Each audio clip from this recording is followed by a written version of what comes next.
Update एक समझौता। भारत और डेनमार्क ने स्वच्छ नदी पहल पर सहयोग किया। भारत और डेनमार्क ने वाराणसी में स्वच्छ नदियों पर स्मार्ट प्रयोगशाला SLCR स्थापित करने के लिए हाथ मिलाया है ताकि छोटी नदी कायाकल्प और प्रबंधन में उत्कृष्टता लाई जा सके। शुरुआत करने के लिए प्रयोगशाला का उद्देश्य 2 से 3 वर्षों के भीतर स्थायी दृष्टिकोण का उपयोग करते हुए उत्तर प्रदेश में गंगा की सहायक नदी वरुण को फिर से जीवंत करने के लिए दोनों देशों की विशेषज्ञता का लाभ उठाना है। यह गठबंधन भारत सरकार, भारतीय प्रौद्योगिकी संस्थान बनारस हिंदू विश्वविद्यालय IIT भू और डेनमार्क सरकार के बीच एक त्रिपक्षीय पहल है। यह 2 से 3 साल की परियोजना एक व्यापक नदी प्रबंधन योजना बनाने के लिए भूजल और हाइड्रोलॉजिकल मॉडल को एकीकृत करेगी। अपडेट 2 समझौता। दरपग भारत सरकार और लोक सेवा विभाग मलेशिया के बीच समझौता ज्ञापन। प्रशासनिक सुधार और लोक शिकायत विभाग दरपग, कार्मिक, लोक शिकायत और पेंशन मंत्रालय भारत सरकार और लोक सेवा विभाग प्रधानमंत्री विभाग मलेशिया सरकार ने 5 वर्षों की अवधि के लिए लोक प्रशासन और शासन सुधारों के क्षेत्र में सहयोग पर समझौता ज्ञापन पर हस्ताक्षर किए। समझौता ज्ञापन के आदान प्रदान के लिए औपचारिक समारोह भारत के माननीय प्रधानमंत्री श्री नरेंद्र मोदी और माननीय मलेशियाई प्रधानमंत्री महामहिम दातो सेरी अनवर बिन इब्राहिम की उपस्थिति में हैदराबाद हाउस, नई दिल्ली में आयोजित किया गया था। अपडेट 3 नियुक्ति। दीप्ति गौर मुखर्जी ने MCA सचिव का पदभार संभाला। मध्य प्रदेश कैडर की 1993 बैच की IAS अधिकारी दीप्ति गौर मुखर्जी ने कॉरपोरेट मामलों के मंत्रालय MCA के सचिव के रूप में पदभार ग्रहण किया है। उन्होंने मनोज गोविल का स्थान लिया है, जिन्होंने 19 अगस्त को व्यय सचिव का पदभार संभाला था। इस नियुक्ति से पहले मुखर्जी राष्ट्रीय स्वास्थ्य प्राधिकरण की मुख्य कार्यकारी अधिकारी CEO थी। उन्होंने ऐसे समय में MCA के शीर्ष अधिकारी के रूप में पदभार संभाला है जब मंत्रालय कई कानूनों और सुधारों पर काम कर रहा है जिन्हें अगले कुछ महीनों में पेश किया जा सकता है। अपडेट 4 रक्षा। LOC पार कर पाकिस्तान पहुंचा सेना का सर्विलांस ड्रोन, भारत ने मांगी वापसी। जम्मू कश्मीर के पुंछ जिले में नियंत्रण रेखा LOC के पास भारतीय सेना द्वारा इस्तेमाल किया जा रहा एक छोटा मानवरहित विमान UAV गलती से पाकिस्तान के कब्जे वाले कश्मीर POK में चला गया, PTI की रिपोर्ट में अधिकारियों ने कहा। अधिकारियों ने बताया कि भीमबेर गली इलाके के भीतरी इलाकों में परीक्षण प्रशिक्षण उड़ान पर निकला ड्रोन तकनीकी समस्या के कारण ऑपरेटर से नियंत्रण खो बैठा और नियंत्रण रेखा के दूसरी ओर चला गया।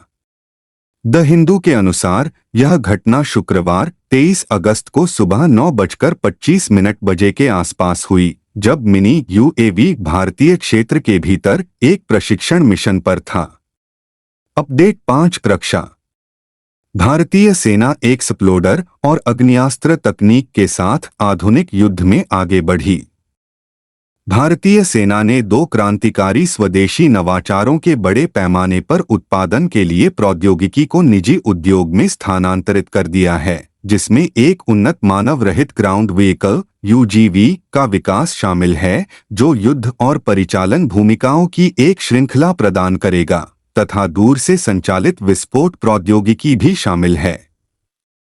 सेना के सूत्रों ने कहा कि आर्मी डिजाइन ब्यूरो ADB द्वारा विकसित एक्सप्लोडर और अग्नियास्त्र नाम की अत्याधुनिक तकनीकों को उपसेना प्रमुख लेफ्टिनेंट जनरल NS राजा सुब्रमणी की अध्यक्षता में एक समारोह के दौरान निजी कंपनियों को सौंप दिया गया। अपडेट 6 अर्थव्यवस्था।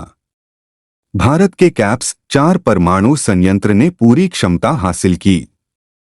गुजरात के काकरापार परमाणु ऊर्जा स्टेशन कैप्स में भारत के दूसरे स्वदेश निर्मित 700 मेगावाट परमाणु ऊर्जा रिएक्टर ने अपनी पूरी क्षमता के साथ काम करना शुरू कर दिया है।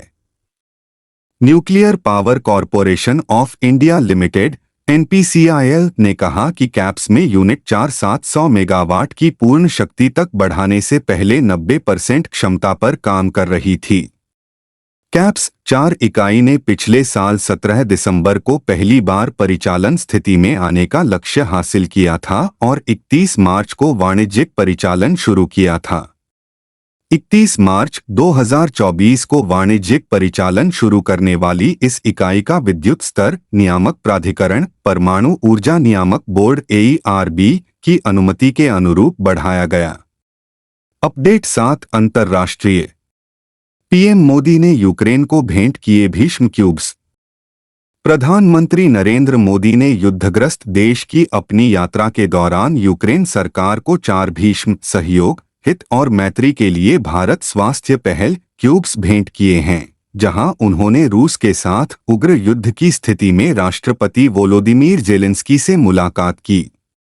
विदेश मंत्रालय के एक बयान में कहा गया है कि मोदी ने यूक्रेन सरकार को 4 भीष्म क्यूब्स भेंट किए, जिसमें कहा गया है कि जेलेंस्की ने क्यूब्स की मानवीय सहायता के लिए प्रधानमंत्री को धन्यवाद दिया, जो घायलों के उपचार में तेजी लाने और कीमती जीवन बचाने में मदद करेगा। अपडेट 8 विविध। BR हिल्स में दक्षिण भारतीय आदिवासी ज्ञान केंद्र का शुभारंभ किया जाएगा। दक्षिण भारतीय आदिवासी ज्ञान केंद्र कानू का शुभारंभ रविवार 25 अगस्त को कर्नाटक के BR हिल्स स्थित जनजातीय स्वास्थ्य संसाधन केंद्र THRC में किया जाएगा। BR हिल्स में बेंगलोर के field station institute of public health में काम करने वाले एक चिकित्सक और सार्वजनिक स्वास्थ्य शोधकर्ता प्रशांत श्रीनिवास का कहना है कि कानू, जिसका अर्थ कन्नड़ और सोलेगा दोनों भाषाओं में सदाबहार जंगल है, का उद्देश्य दक्षिण भारतीय आदिवासियों के अतीत, वर्तमान और संस्कृति पर ज्ञान का पहला केंद्र बनना है। ज्ञान का एक वृक्ष। अपडेट 9 योजनाएं और समितियां।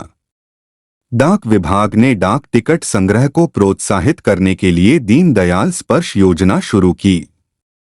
डाक टिकट संग्रह को बढ़ावा देने और शिक्षा प्रणाली की मुख्यधारा में लाने के उद्देश्य से डाक विभाग ने छात्रों के बीच डाक टिकट संग्रह के संबंध में रुचि पैदा करने के लिए एक शौक के रूप में टिकटों में योग्यता और अनुसंधान को बढ़ावा देने के लिए एक डाक टिकट संग्रह छात्रवृत्ति योजना दीनदयाल स्पर्श योजना शुरू की है। उत्तर गुजरात क्षेत्र अहमदाबाद के पोस्टमास्टर जनरल श्री कृष्ण कुमार यादव ने कहा कि कक्षा 6 से 9 तक के उन मेधावी छात्रों को 6,000 रुपये प्रति वर्ष की छात्रवृत्ति देने का प्रस्ताव है, जिनके शैक्षणिक रिकॉर्ड अच्छे हैं और साथ ही जिन्होंने टिकट संग्रह को एक शौक के रूप में अपनाया है। अपडेट 10 राज्य।